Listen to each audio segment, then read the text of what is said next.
salahkan benerken teu pamrih nyana diomongkeun galak sadaekna jeung sacablakna nyana diomongkeun tabat teu beres kiai kajen teuing pokona terus bae ngajak lantaran asa katitipan ilmu ku Gusti Allah ajakan jelema daek jeung teuna lain urusan maneh urusan Gusti Allah iyalah murah bacotna congcotna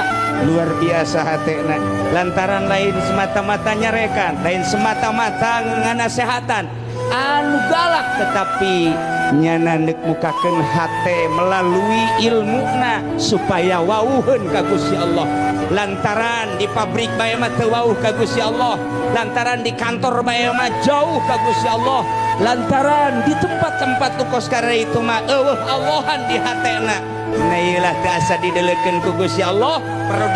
dibentur jelema kos kitu mah lamun perlu didoser jelema kos kitu mah da ieu teu mamrih contona